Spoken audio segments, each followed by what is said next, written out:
বিসমিল্লাহির রহমানির রহিম। প্রিয় শিক্ষার্থীরা, আসসালামু আলাইকুম ওয়া রাহমাতুল্লাহ। Good morning dear students. তোমাদের সবাইকে শুভ সকাল। আশা করছি যে তোমরা ওয়েলকাম টু ইংলিশ ক্লাস। প্রিয় শিক্ষার্থী, এ পর্যায়ে আমরা যা দেখতে পেলাম সেটি হচ্ছে যে আমরা দেখতে পাচ্ছি যে ব্যাগের সাথে ট্যাগ করা হয়েছে, অর্থাৎ ব্যাগটাকে চেনার জন্য এখানে ট্যাগটি দেওয়া হয়েছিল। আশা করছি যে তোমরা সেটি অনুধাবন করতে পেরেছো, তোমরা বুঝতে পেরেছো।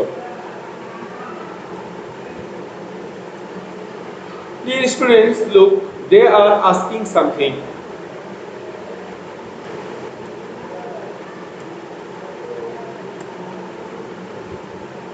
I am right. Aren't I?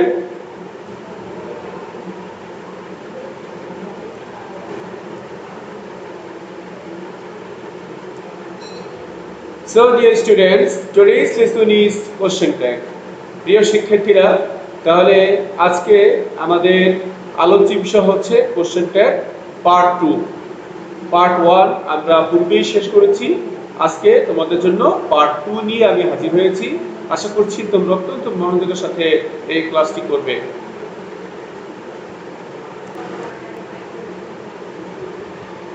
প্রিয় শিক্ষার্থীরা, দেখো আজকে আলোচনার বিষয় হচ্ছে ট্যাগ কোশ্চেন এবং লার্নিং অবজেক্টস কি আছে। দেখো, at the end of the lesson you will be able to learn, অর্থাৎ আজকের এই ক্লাসটি শেষে তোমরা যা শিখতে পাবে সেটি হচ্ছে what is tag question, tag question কি সেই সম্পর্কে তোমরা জানতে পারবে।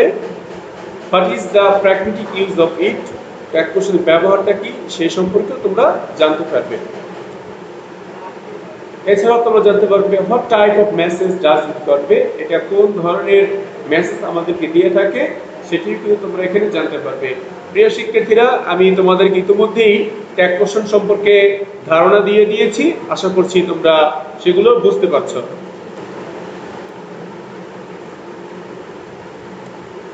So, dear students, a simple sentence in case of tag question will be considered mainly affirmative and negative. মনে রাখবে, যখন আমরা কোনো একটি সিম্পল কোনো একটা সেন্টেন্স পাবো, যে কোনো একটা সাধারণ কোনো সেন্টেন্স, ডিক্লারেটিভ সেন্টেন্স বা অ্যাসার্টিভ সেন্টেন্স যখনই আমরা পাবো, তো সেই ধরনের সেন্টেন্স আমরা যখনই পাচ্ছি আমরা কি করব, সেখানে দুইটি জিনিস লক্ষ্য রাখবো যে সেন্টেন্সটি হয় অ্যাফার্মেটিভ দেওয়া থাকবে অথবা নেগেটিভ দেওয়া থাকবে। যেমন ধরো, আমি অ্যাফার্মেটিভ একটা এক্সাম্পল দিচ্ছি, রহিম হ্যাজ গান দেয়ার, রহিম সেখানে গিয়েছে। তাহলে তোমরা নিশ্চয়ই এখানে স্ক্রিনে লক্ষ্য করছো যে আমরা ট্যাগ কোশ্চেন করছি হ্যাজন্ট হি। প্রিয় শিক্ষার্থীরা, এ পর্যায়ে আমরা এখানে একটি নেগেটিভ সেন্টেন্স দেখব, কামাল ইজ নট রিডিং। খেয়াল করো, কামাল ইজ নট রিডিং। তাহলে এই যে আমরা বলছি কামাল ইজ নট রিডিং, তাহলে এই সেন্টেন্সটা হচ্ছে নেগেটিভ সেন্টেন্স। এখন এটাকে আমরা ট্যাগ কোশ্চেন করলে কি হবে, ইজ হি।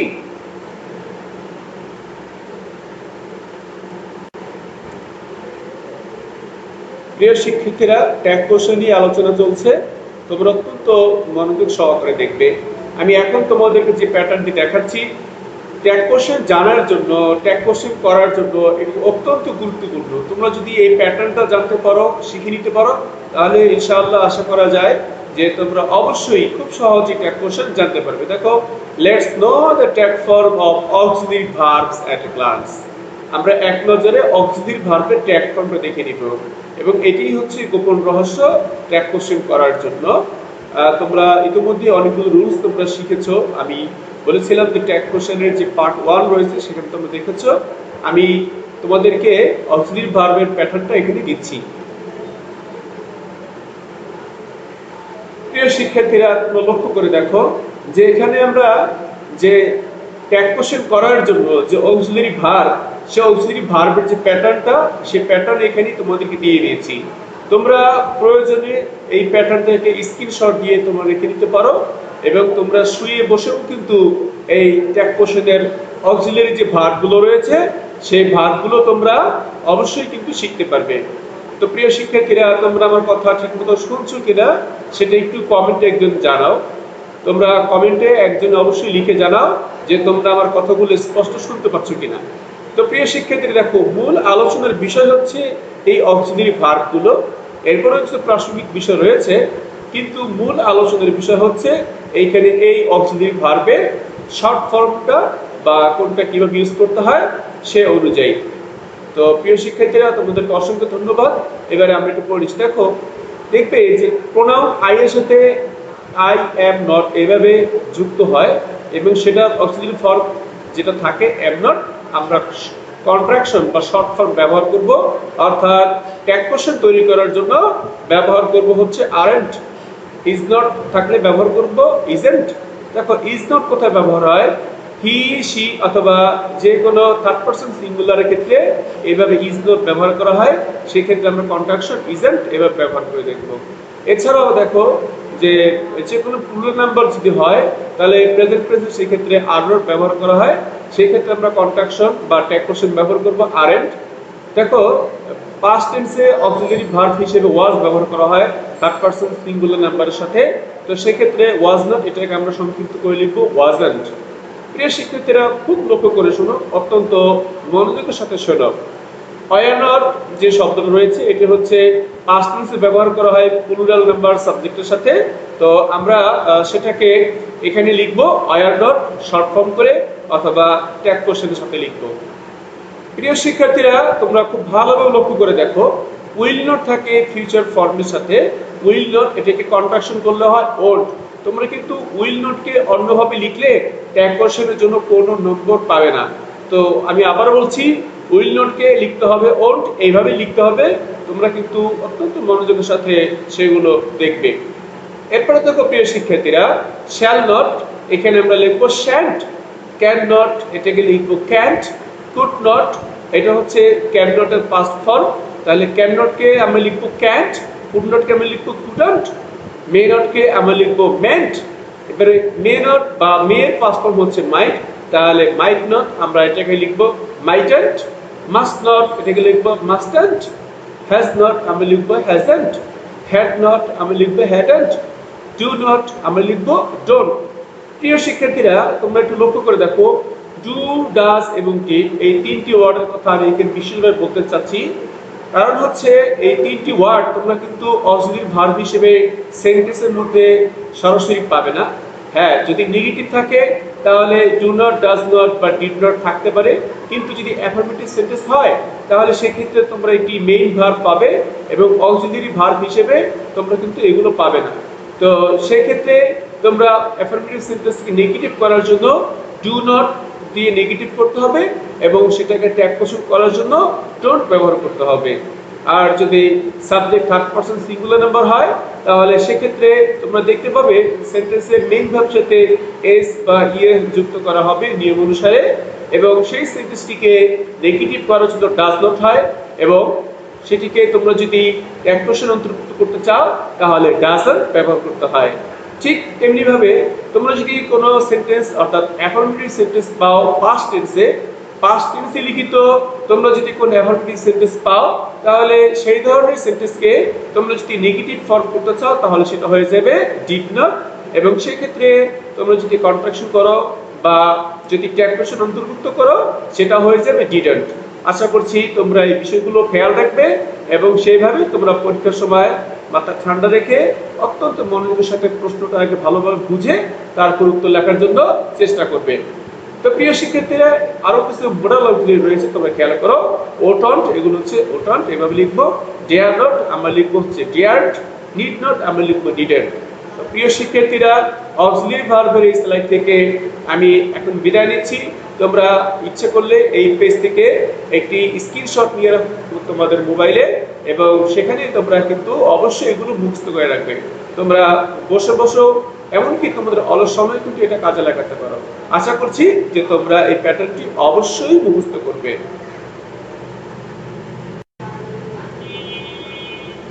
প্রিয় শিক্ষার্থীরা দেখো, আমি তোমাদেরকে অন্যান্য সেন্টেন্স সম্পর্কে যে রুলস গুলো ছিল সেই রুলস গুলো পার্ট 1 এ তোমাদেরকে দেখিয়েছিলাম। তো আজকে আমি এখানে তোমাদেরকে ইম্পারেটিভ সেন্টেন্সের যে রুলস গুলো রয়েছে সেখান থেকে একটু আলোচনা করব। আশা করছি যে তোমরা অত্যন্ত মনোযোগের সাথে সেটা দেখবে এবং কেউ চলে যাবে না। প্রিয় শিক্ষার্থীরা লক্ষ্য করে দেখো যে imperative sentence start with verb word. যদি ভার্ব ওয়ার্ড দিয়ে কোনো সময় যদি সেন্টেন্স শুরু হয় তাহলে আমরা কি করব? যেমন দেখো উইল ইউ, ওয়ান্ট ইউ, এটা এখানে আমরা একটা এক্সাম্পল খেয়াল করে দেখো, রিড দ্য নোবেল। তাহলে আমরা কি করছি? এটা হচ্ছে একটি imperative sentence start with verb. দেখো ভার্ব দিয়ে শুরু হচ্ছে রিড। তোমরা খুব ভালো লক্ষ্য করে দেখো, ইম্পারেটিভ সেন্টেন্স লিখতে গিয়ে তোমরা কিন্তু ভুল করে ফেলো। তো যাতে করে পরীক্ষার সময় তোমরা ট্যাগ কোশ্চেনে পূর্ণ নম্বর পেতে পারো, এই জন্যই মনোযোগ দিয়ে ক্লাসটি দেখতে হবে। লক্ষ্য করে দেখো, এখানে রয়েছে রিড দ্য নোভেল। এখানে রিড হচ্ছে ভার্ব এবং এটি একটি ইম্পারেটিভ সেন্টেন্স। তাহলে দেখো আমরা বলেছিলাম যে সেক্ষেত্রে আমরা উইল ইউ অথবা ওন্ট টু ব্যবহার করব। রিড দ্য নোভেল এটি একটি অ্যাফার্মেটিভ সেন্টেন্স। তাহলে সেক্ষেত্রে আমরা কি করতে পারি? উইল ইউ অথবা ওন্ট ইউ দিয়ে সেন্টেন্সটি আমরা কি করতে পারি? ট্যাগ কোশ্চেন অ্যাড করতে পারি। Read the novel, will you এটাও বলতে পারি, অথবা ওন্ট ইউ এভাবেও কিন্তু আমরা বলতে পারি। তবে আমি তোমাদেরকে সহজাত বলে দিই যাতে করে তোমরা সহজেই মনে রাখতে পারো। তোমরা কিন্তু ইচ্ছে করলে অনায়াসে নেগেটিভ ফর্মটাই ব্যবহার করতে পারো। আশা করছি তোমরা এই বিষয়টি বুঝতে পেরেছ।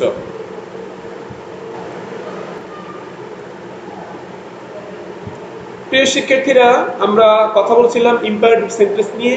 ইম্পারেটিভ সেন্টেন্স নিয়ে আমাদের আলোচনা চলছে। দেখো অনেক সময় ইম্পারেটিভ সেন্টেন্স ভার্ব দিয়ে শুরু না হয়ে লেটস বা লেটাস এইভাবে শুরু হয়ে থাকে।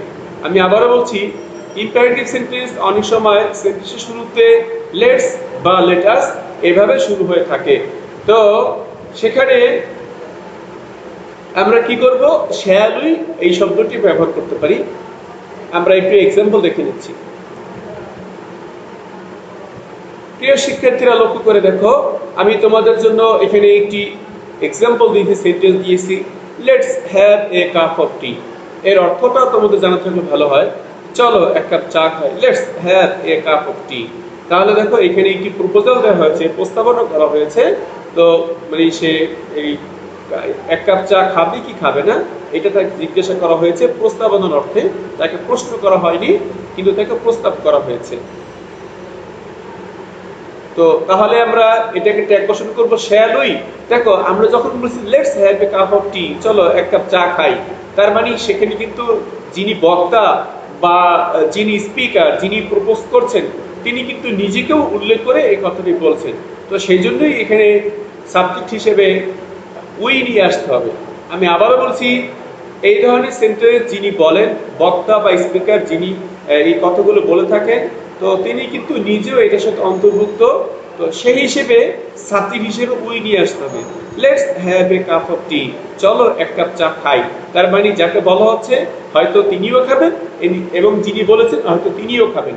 তো সেই জন্য সাবজেক্ট এখানে প্লুরাল হয়ে যাবে। সাবজেক্ট এখানে প্লুরাল হয়ে যাবে।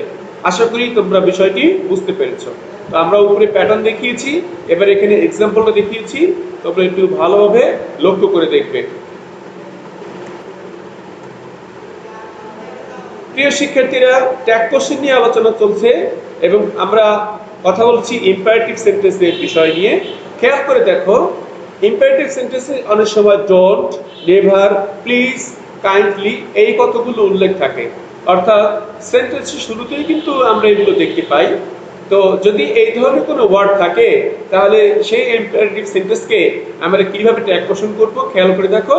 তো আমরা সেগুলোকে করার জন্য কি করব? উইল ইউ এই শব্দটি ব্যবহার করব। খেয়াল করে দেখো, ডোন্ট, নেভার, প্লিজ, কাইন্ডলি, যদি এই শব্দগুলো থাকে এখানে কিন্তু খুব বেশি শব্দ নেই। তোমাদের মনে রাখার জন্য বলছি, মনে রাখা কিন্তু খুবই সহজ। যদি এই শব্দগুলো তোমরা ইম্পারেটিভ সেন্টেন্সের মধ্যে পেয়ে যাও, আমি ট্যাগ কোশ্চেনের কথা বলছি, যে প্রথম যে সেন্টেন্সটি দেয়া থাকে সেখানে যদি এগুলো থাকে তাহলে তোমরা অবশ্যই উইল ইউ ব্যবহার করে তোমরা ট্যাগ কোশ্চেনটি করবে। লক্ষ্য করে দেখো, আমি তোমাদেরকে এখানে একটি এক্সাম্পল দিয়েছি, নেভার টেল এ লাই, কখনো মিথ্যে কথা বলো না। কখনো মিথ্যে কথা বলো না। তাহলে এই যে বললাম মিথ্যে কথা বলো না, তাহলে তুমি কি বলবে? আমি তো তোমাকে নিষেধ করলাম কখনো মিথ্যে কথা বলো না, তুমি কি বলবে? উইল ইউ, তুমি কি বলবে? এর মানেই হচ্ছে তুমি কি বলবে, আমি তো তোমাকে নিষেধ করলাম। Never tell a lie, will you.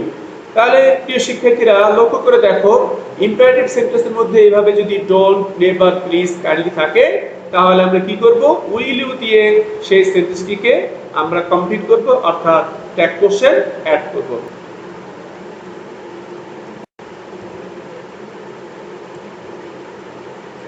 প্রিয় শিক্ষার্থীরা দেখো, ইম্পারেটিভ সেন্টেন্সের ক্ষেত্রে কখনো কখনো আমরা এই ধরনের কিছু শব্দ ব্যবহার করে থাকি, যেমন দেখো good morning, good evening, good night, good bye.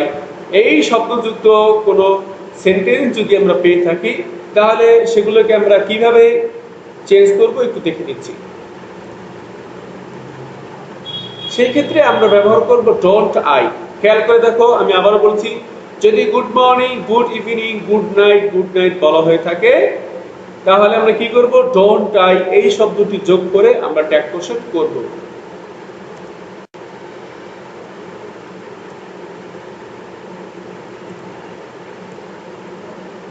প্রিয় শিক্ষার্থীরা, এখানে তোমাদেরকে আমি একটু স্পেশাল রুলস একটা দেখাচ্ছি, তোমরা একটু লক্ষ্য করে দেখো, খেয়াল করে দেখো। If here and there is used as subject, then here and there will be used in tag form. তোমরা একটু বোঝার চেষ্টা করো কি বলা হয়েছে। অর্থাৎ যদি কোনো সেন্টেন্সের মধ্যে হেয়ার এবং দেয়ার এই যে কোনো একটি শব্দ সাবজেক্ট হিসেবে ব্যবহার করা হয়, তাহলে তুমি যখন ট্যাগ ফর্ম করবে, অর্থাৎ সেই সেন্টেন্সটির যখন তুমি ট্যাগ পোষণ করবে, তাহলে হেয়ার বা দেয়ার যে শব্দটি দেওয়া থাকে, সেই শব্দটি তোমার কিন্তু ট্যাগ পোষণ করতে লিখতে হবে। আমি আবারও বলছি, ট্যাগ পোষণের মধ্যে যদি সেন্টেন্সের শুরুতে হেয়ার বা দেয়ার থাকে, তাহলে ট্যাগ পোষণ যখন তুমি অ্যাড করবে, সেক্ষেত্রে সেই অংশের সাথে হেয়ার এবং দেয়ার দিতে হবে। আমি তোমাদেরকে এক্সাম্পল দেখাচ্ছি। প্রিয় শিক্ষার্থীরা লক্ষ্য করে দেখো, আমি একটু এক্সাম্পল দিয়েছি। দেখো, hair is it, hair is it. তাহলে দেখো, সেন্টেন্স শুরুতে হেয়ার এখানে সাবজেক্টের মতো ব্যবহার করা হয়েছে। এই যে ইজ ভার্ব, এই ভার্বের সাবজেক্ট হিসেবে হেয়ার ব্যবহার করা হয়েছে। তাহলে আমরা কি করব? এটাকে ট্যাগ কোশ্চেন অ্যাড করব। তাহলে একটু চলো আমরা দেখে নিচ্ছি কিভাবে ট্যাগ কোশ্চেন অ্যাড করতে পারি। দেখো, hair is it auxiliary verb হিসেবে কিন্তু আমরা এখানে নিজ নিতে পারি। সেন্টেন্সটি যেহেতু অ্যাফার্মেটিভ, তাহলে আমরা নেগেটিভ ফর্ম করব এবং সংক্ষিপ্ত ফর্ম করলে হয়ে যাবে ইজন, এবং সাবজেক্ট যেহেতু এখানে হেয়ার রয়েছে, সেটি কিন্তু আমরা এখানে লিখে দিব। তাহলে কি হবে? Isn't hair. আশা করি বুঝতে পেরেছো। আরেকটি সেন্টেন্স তোমাদেরকে আমি এখানে দেখাচ্ছি, খেয়াল করে দেখো। There lived a king, there lived a king. তাহলে দেখো, লিভড এখানে কিন্তু লিভ শব্দটি পাস্ট টেন্সে ব্যবহার করা হয়েছে। আবার বলছি, লিভ শব্দটি এখানে পাস্ট টেন্সে ব্যবহার করা হয়েছে। তাহলে যখন আমরা ট্যাগ পোষণ করব, আমি কিছুক্ষণ পূর্বে তোমাদেরকে বলেছিলাম যে যদি পাস্ট টেন্সে ব্যবহার করা হয় এবং সেন্টেন্সটি অ্যাফার্মেটিভ হয়, তাহলে সেটাকে নেগেটিভ ফর্ম করতে হয়, অর্থাৎ ডিড নট ব্যবহার করতে হয়। এবং ডিড নটের কন্ট্রাকশন বা শর্ট ফর্ম হচ্ছে ডিডন্ট, এবং এখানে সাবজেক্ট হিসেবে দেয়ার ব্যবহার করা হয়েছে। লিভড হচ্ছে ভার্ব এবং লিভড ভার্বের সাবজেক্ট হচ্ছে দেয়ার। তাহলে আমাদের কি করতে হবে?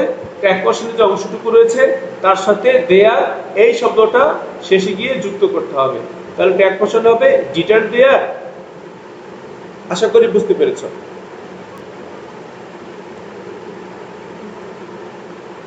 প্রিয় শিক্ষার্থীরা, এখানে আমি তোমাদেরকে একটু ইভ্যালুয়েশন দেখাচ্ছি, তোমরা একটু লক্ষ্য করে দেখো যে ইভ্যালুয়েশনে কি দেখা যাচ্ছে। আমি তোমাদেরকে একটা প্রশ্ন দিয়েছি, এই ইভ্যালুয়েশনের প্রশ্নটা তোমরা একটু স্ক্রিনশট দিবে এবং তারপরে উত্তরটা তোমরা অবশ্যই আমাকে ইনবক্সে জানাবে যে A B C D E শুধুমাত্র এভাবে লিখে দিলেই চলবে, যে কোন জায়গায় কি বসবে সেটা শুধুমাত্র তোমার উত্তরটা লিখে দিলেই চলবে। এরপর আমি তোমাদেরকে আরেকটা কথা বলতে চাই, সেটি হচ্ছে যে তোমরা পরীক্ষার সময় ট্যাগ কোশ্চেন সম্পূর্ণ তুলে লিখবে, শুধু উত্তর লিখবে না। So dear students, let's practice some board standard question. চলো প্রিয় শিক্ষার্থীরা, আমরা একটু বোর্ড কোশ্চেন যেভাবে আসে, তো সেই ধরনের কিছু কোশ্চেন আমরা এই পর্যায়ে দেখে নিচ্ছি, তোমাদেরকে আমি সলভ করে দেখাবো যে বোর্ড কোশ্চেন যেভাবে আসে সেটা আমরা এখানে দেখতে পাবো। প্রিয় শিক্ষার্থীরা, তোমরা এখানে দেখতে পাচ্ছ যে একটি বোর্ড কোশ্চেনের মতো করে কোশ্চেন এখানে দেয়া হয়েছে এবং এই কোশ্চেনের সলিউশনটা আমরা এখানে দেখব। তোমরা একটু ভালোভাবে লক্ষ্য করে দেখো। তো আমি তোমাদেরকে প্রায় বলে থাকি যে তোমরা প্রশ্ন হাতে পাওয়ার পর তোমাদের কাজ হচ্ছে অবশ্যই সেই প্রশ্নটিকে ভালোভাবে মনোযোগের সাথে পড়ার পরে সে জিনিসটা বুঝবে এবং তারপর উত্তর লেখার চেষ্টা করবে। তো লক্ষ্য করে দেখো প্রিয় শিক্ষার্থীরা, তো তোমাদের কি দেখাচ্ছি, স্লাম ডুয়েলার্স আর রুটলেস পিপল। সেন্টেন্সটা কি বলা হচ্ছে সেটা বুঝতে হবে। স্লাম ডুয়েলার্স আর রুটলেস পিপল। তো দেখো একটি সেন্টেন্সকে যদি আমরা ট্যাগ কোশ্চেন অ্যাড করতে চাই তাহলে সেই সেন্টেন্সের মধ্যে অক্সিলারি ভার্ব ব্যবহার করা হয়েছে কিনা সেটা আমাদেরকে বের করতে হবে এবং লক্ষ্য রাখতে হবে যে সেন্টেন্সটি কোন টেন্সে ব্যবহার করা হয়েছে, সেন্টেন্সটির সাবজেক্ট কি সেটাও কিন্তু লক্ষ্য রাখতে হবে। তাহলে দেখো স্লাম ডুয়েলার্স, এখানে এটা হচ্ছে সাবজেক্ট এবং আর, তাহলে আমরা একটু অক্সিলারি ভার্ব হিসেবে এটা ব্যবহার করতে পারবো। এবং আমরা এখানে সেন্টেন্সটি দেখতে পাচ্ছি যে অ্যাফার্মেটিভ ব্যবহার করা হয়েছে, তাহলে অবশ্যই ট্যাগ কোশ্চেনটি নেগেটিভ তৈরি করতে হবে। তোমরা লক্ষ্য করে দেখো আমরা কিন্তু প্র্যাকটিস করছি এবং এই প্র্যাকটিস কিন্তু অত্যন্ত গুরুত্বপূর্ণ। তো তাহলে প্রিয় শিক্ষার্থীরা তোমরা লক্ষ্য করে দেখো আমি তোমাদের জন্য উত্তরটা এখানে দিয়ে দিচ্ছি, স্লাম ডুয়েলার্স আর রুটলেস পিপল। তাহলে আমি উত্তরটা কি পাচ্ছি, আর এন্ড এ। লক্ষ্য করে দেখো এখানে রয়েছে আর, অক্সিলারি ভার্ব হিসেবে আমরা এটাকে ব্যবহার করতে পারি এবং এটা যেহেতু অ্যাফার্মেটিভ তাহলে কোশ্চেন তৈরি করার জন্য আমরা নিচ্ছি নেগেটিভ অর্থাৎ আর এন্ড। এবং স্লাম ডুয়েলার্স এখানে সাবজেক্ট হচ্ছে প্লুরাল, তাহলে প্লুরাল হিসেবে সাবজেক্টিভ প্রোনাউন হিসেবে আমরা এখানে দে ব্যবহার করতে সক্ষম হয়েছি। সেকেন্ড কোশ্চেন দেখো, they live there in an inhuman condition.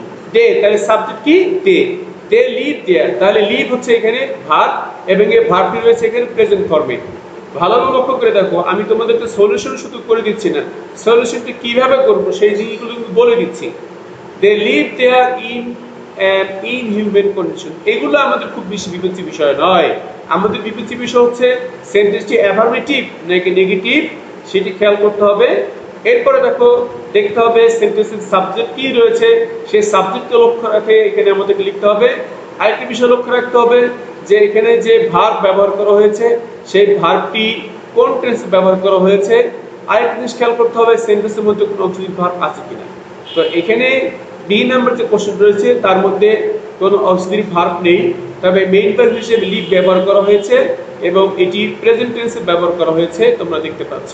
তাহলে সেন্টেন্সটি যেহেতু অ্যাফার্মেটিভ আমাদের অবশ্যই করতে হবে নেগেটিভ এবং সেন্টেন্সটি যেহেতু দে দিয়ে আছে তাহলে দে ব্যবহার করতে হবে। তা তোমরা ইচ্ছে করলে কমেন্টে তোমরা আমাকে উত্তরটা লিখে দিতে পারো যে এই উত্তরে কোথায় কি হবে, সেটা কিন্তু তোমরা অবশ্যই এখানে লিখে দিতে পারো। খেয়াল করো প্রিয় শিক্ষার্থীরা আমি উত্তরটা তোমাদের জন্য দিয়ে দিচ্ছি। তাহলে দেখো সেন্টেন্সে ছিল অ্যাফার্মেটিভ, এটাকে আমরা নেগেটিভ করার জন্য করব ডোন্ট। যেহেতু এখানে অক্সিলারি ভার্ব নেই তাহলে প্রেজেন্ট টেন্সে আমরা কি করতে পারি, অক্সিলারি হিসেবে ডু বা ডাজ নিয়ে আসতে পারি। তাহলে সাবজেক্ট অনুযায়ী ডু নিয়ে এসেছি এবং নেগেটিভ ফর্ম ডোন্ট ব্যবহার করেছি এবং সর্বশেষে আমরা সাবজেক্টের যেটা রয়েছে সেটা এখানে ব্যবহার করে দিয়েছি। আশা করি তোমরা বুঝতে পেরেছো। পরবর্তী প্রশ্ন দেখে নিচ্ছি, there does not exist any law and order in their society. there does not, খেয়াল করে দেখো there does not, তাহলে কি আছে does not, তাহলে অলরেডি কিন্তু আমার কাজটা সহজ করে দিয়েছে।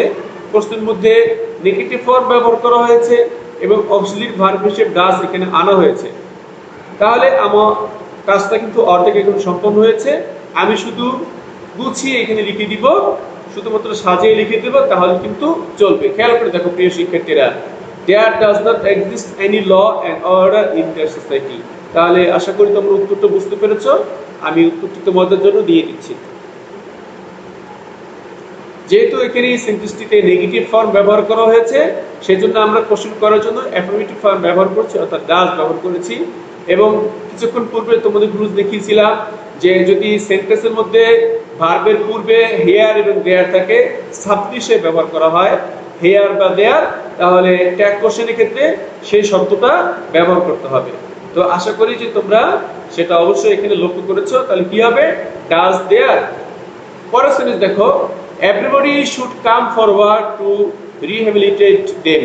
তাহলে দেখো এভরিবডি শুড, এখানে শুড কিন্তু অক্সিলারি ভার্ব হিসেবে এখানে এসেছে। সেন্টেন্সটি এখানে অ্যাফার্মেটিভ হিসেবে এসেছে। আর তোমরা জানো যদি এভরিবডি থাকে তাহলে কিন্তু আমরা পরবর্তীতে ট্যাগ কোশ্চেনের ক্ষেত্রে প্লুরাল হিসেবে ব্যবহার করে থাকি। তাহলে চলো আমরা উত্তরটা দেখে নিচ্ছি। প্রিয় শিক্ষার্থীরা, তাহলে তুমি লক্ষ্য করে দেখো যে এই পর্যায়ে কি রয়েছে। Everybody should come forward to rehabilitate they, তাহলে যেহেতু শুড রয়েছে নেগেটিভ ফর্ম করলে হবে শুড নট, আর এভরিবডি থাকলে সাবজেক্ট হিসেবে প্লুরাল হিসেবে আমরা এখানে গ্রহণ করব। তাহলে কি হবে? Shouldn't they. পরের প্রশ্নটা আমরা দেখে নিচ্ছি, খেয়াল করো। Only then they will be able to get rid of this dark light. তাহলে দেখো উইল বি আছে, এখানে উইল আছে, তাহলে উইল যদি থাকে নেগেটিভ ফর্ম ব্যবহার করতে হবে। আর উইল এর নেগেটিভ ফর্ম হচ্ছে উইল নট, কন্ট্রাকশন বা সংক্ষিপ্তকরণ করলে হয়ে যাবে ওন্ট, এবং দে আছে সেটা এখানে আমরা বসিয়ে দিব। তো প্রিয় শিক্ষার্থীরা, আমরা বোর্ড স্ট্যান্ডার্ড একটি কোশ্চেন এখানে দেখতে পেলাম। আশা করছি যে তোমরা সবগুলো ভালোভাবে লক্ষ্য করেছো, বুঝতে পেরেছো। আমরা আরেকটি প্রশ্ন দেখে নিচ্ছি। তো প্রিয় শিক্ষার্থীরা, খেয়াল করে দেখো, এখানে কিন্তু আরেকটি প্রশ্ন দেওয়া রয়েছে। Hello Suman, I believe you are coming to the airport. তাহলে দুইটি সেন্টেন্সের মধ্যে লক্ষ্য রাখা হয়েছে I believe you are coming, এটি হচ্ছে main point, you are coming. তাহলে এখান থেকে আমরা সেন্টেন্সটিকে উত্তরটা দেখাচ্ছি। তাহলে ছিল কি ইউ আর কামিং, তাহলে এখান থেকে আমরা কি পাচ্ছি? আরএন্ট ইউ। পরবর্তী সেন্টেন্স লক্ষ্য করো, of course I am coming with Azim. তাহলে এই সেন্টেন্সের মধ্যে কি পাচ্ছি? আই এম কামিং, সাবজেক্ট এবং অবজেক্টিভ ভার্ব কিন্তু আমরা পেয়ে যাচ্ছি। সুতরাং এখন আমরা উত্তর দেখছি। তাহলে খেয়াল করে দেখো, আই এম কামিং, তোমরা জানো যে আই এম এর নেগেটিভ ফর্ম হবে আরএন্ট, এবং আই এখানে প্রোনাউন হিসেবে আসছে, তো সেই প্রোনাউনটা আমরা এখানে সরাসরি লিখে দিচ্ছি সাবজেক্ট হিসেবে। পরের সেন্টেন্সটি খেয়াল করে দেখো প্রিয় শিক্ষার্থীরা, anyway when will you plane land, when will your plane land, সে বলছে it will land at about 9 AM। তাহলে দেখো লেখা হয়েছে ইট উইল, তাহলে এখানে ইট হচ্ছে সাবজেক্ট, উইল হচ্ছে এখানে অক্সিলারি ভার্ব। তাহলে কি হবে দেখো, উইলটা এখানে হয়ে যাবে কি নেগেটিভ ফর্ম, তাহলে ওন, এবং সাবজেক্ট হিসেবে আসবে কি ইট। তাহলে কি হবে? ওন্ট ইট। পরের প্রশ্ন দেখো, বাট সামটাইম ইট ডিলেইস। তাহলে কি ইট এবং ডিলেইস, ডিলেইস অর্থাৎ মেইন ভার্বের সাথে এ যুক্ত হয়েছে। সুতরাং কোশ্চেন তৈরি করার জন্য আমাদের কি ব্যবহার করতে হবে? ডাজ ব্যবহার করতে হবে এবং নেগেটিভ ফর্ম ব্যবহার করতে হয়। তাহলে দেখো আমরা উত্তরটি কি পাচ্ছি? ডাজন্ট। যেহেতু এখানে অক্সিলারি ভার্ব নেই এবং ভার্বের সাথে এ যুক্ত করা হয়েছে, সেজন্য আমরা দেখাচ্ছি এন যুক্ত করে, অর্থাৎ নেগেটিভ ফর্ম করে ডাজন্ট এবং সাবজেক্ট হিসেবে নিচ্ছি ইট। তাহলে আমরা প্রশ্নটা পাচ্ছি কি? Doesn't it. পরের প্রশ্ন দেখো প্রিয় শিক্ষার্থীরা, please bring a camera with you. তাহলে এখানে প্লিজ দিয়ে বলা হয়েছে, এবং প্লিজ থাকলে কি ব্যবহার করবো সেটি কিন্তু তোমাদেরকে বলা হয়েছে, তোমরা একটু খেয়াল করে দেখো। তো আমরা বলেছিলাম যে যদি প্লিজ থাকে এবং কাইন্ডলি থাকে সেক্ষেত্রে আমরা উইল ব্যবহার করব। তাহলে সাবজেক্ট হিসেবে আমরা কাকে বলছি? ইউকে বোঝাচ্ছি, এবং যেহেতু প্লিজ সেন্টেন্স রয়েছে সেজন্য উইল ইউ এভাবে ব্যবহার করছি। তো প্রিয় শিক্ষার্থীরা, আমি তোমাদেরকে রুলসগুলো পড়িয়েছি। আজকে ট্যাগ কোশ্চেনের পার্ট টুকু ছিল। আশা করছি ক্লাসটি তোমাদের ভালো লেগেছে। তোমরা এই ক্লাসটি বারবার করে দেখবে এবং অবশ্যই তোমরা বাসায় প্র্যাকটিস করবে।